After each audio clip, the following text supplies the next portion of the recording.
देखिए south China सी में China को बहुत प्रॉब्लम है।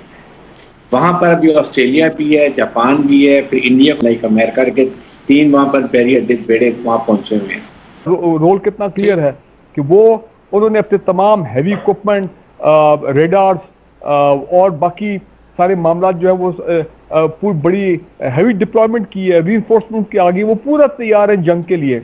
और जाहिर बात है प्राइम मिनिस्टर मोदी और इंडियन आर्मी की लीडरशिप पोलिटिकली, इकोनॉमिकली और उसके बाद अब मिलिटरीली। चीन और भारत के दरमियान सरहदी तनाजे की भारतीय वजीर आजम नरेंद्र मोदी ने लद्दाख का दौरा किया। यह दौरा क्यों किया गया, इसके पीछे क्या मकासद थे, आज प्रोग्राम में डिस्कस करेंगे।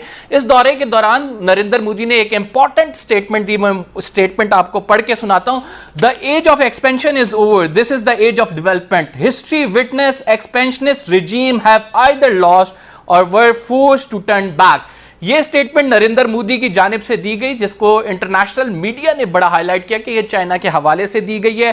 भारत ने डिजिटल स्ट्राइक की और डिजिटल स्ट्राइक में इस भारत ने टिकटॉक समेत 59 ऐप हैं चाइनीज जिन पर पाबंदी लगा दी। एक तरफ तो चाइना को वो जवाब देता है, भारत का रवैया है इस पर जो है इंटरनेशनल तंजीमें भी खामोश हैं और लोग बाकायदा सोशल मीडिया पर टैग कर रहे हैं, यूएन को टैग कर रहे हैं, यूएनएचसीआर को टैग कर रहे हैं कि ये तमाम चीज़ें हो रही हैं और इनका कोई नोटिस लेने वाला नहीं है। करते हैं फारूक साहब, आपके जाने पहले आऊँगा कि नरेंद्र मोदी का लद्दाख में जो विजिट है और जो तकरीर की गई है, इसको आप किस तरह से देखते हैं? आज ही खबर आई है कि $2.4 बिलियन का एमरजेंसी में वो जा रहे हैं रशियन के पास कि हमें को 30-32 जहाज आप दे दें।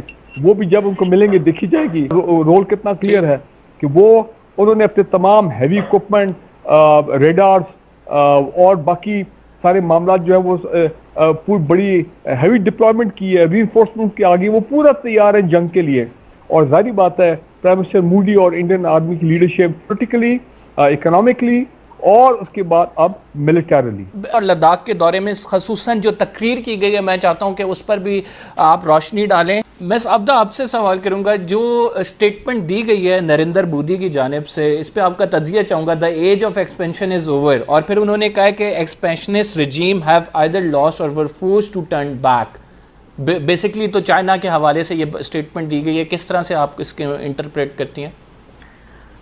देखिए जी, हिंदुस्तान खासा बुखलाया हुआ है और नरेंद्र मोदी का जो लद्दाख का विजिट है वो भी इसी हवाले से है। और चीन और भारत के दरमियान सरहदी कशीदगी बढ़ती जा रही है और आज हम उसी पर डिस्कस कर रहे हैं। रोज़ हम देख रहे हैं कि नई डेवलपमेंट हो रही है। अभी रिसेंट डेवलपमेंट वज़ीर आज़म नरेंद्र मोदी का विज़िट था गलवान वैली में।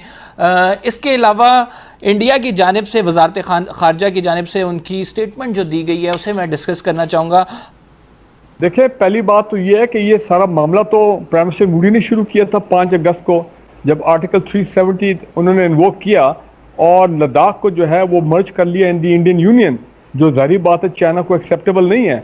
और फिर उसके बाद इन्होंने शरारत क्या की कि इनके कुछ लोग हैं जो कि गए हैं, line of actual control cross किया है, उस पल्ली तरफ गए हैं। तो वहाँ पे फिर इनके इनिशियली तो आपने देखा है कि इनकी आपस में हाथापाई और इस किस्म के मामला हुए हैं, क्योंकि जाहिर बात है चाइना के यहाँ पे स्ट्रेटेजिक इंटरेस्ट हैं, चाइना के स्ट्रेटेजिक इकोनॉमिक इंटरेस्ट हैं। और दूसरी इंपॉर्टेंट चीज़ यह है, नज़र आ रहा था कि इंडियन जो हैं इनकी कुछ गलत नज़रें हैं सीपैक के ऊपर। ये सीपैक के पीछे तो 3-4 साल से पड़े हुए थे, तो इनकी ग़ालिबन कोई कोशिश थी, कोई डिज़ाइन थे कि ये गिलगित बल्तिस्तान में कोई गड़बड़ करेंगे जहाँ पे सीपैक पाकिस्तान में शुरू होती है। इंपॉर्टेंट चीज़ क्या है, जब उनको वो ये भी देख रहे हैं कि मोदी के अज़ाइम हैं बार बार कि जी हम घुस के मारेंगे और वगैरह, आज़ाद कश्मीर की तरफ उनका जो इशारा था, तो सर्जिकल स्ट्राइक वगैरह। सैटेलाइट से तस्वीरें आई हैं, जो तस्वीर जारी की गई हैं उसमें देखा जा सकता है कि गलवान वैली में वहाँ पे जो है तामीरात शुरू कर दी गई हैं और फौजी तनसेबात के हवाला भी दिया गया, BBC की जो खबर मैंने पढ़ी है।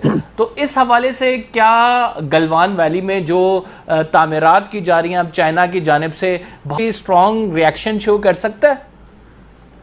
देखिए, बात यह है कि शरारत इंडिया ने शुरू की, वेदर इट इज अमेरिका और इंडिया और हूसोएवर, इसलिए कि देखें साउथ चाइना सी में चाइना को बहुत प्रॉब्लम है। वहाँ पर अभी ऑस्ट्रेलिया भी है, जापान भी है, फिर इंडिया को भी वो यूज़ कर रहा है। वहां से देखें 41 डेज में वो अरेबियन सी में जाते हैं, फिर इंडियन ओशन में जाते हैं, मलाक्का स्ट्रेट जाते हैं, साउथ चाइना सी में जाते हैं, and then they go to China. 41 days they remain exposed to the free line of communication by other nation like America के 3 वहाँ पर बेड़े वहाँ पहुँचे हुए हैं. इसके मुकाबले में काश्तकार से अगर निकलते हैं 7 से 8 दिन में वो टोटल गवादर पहुँच जाती हैं and safe route Gilgit Baltistan, Balochistan and they are in Gwadar. तो इसलिए वो इस पर कॉम्प्रोमाइज करेगा.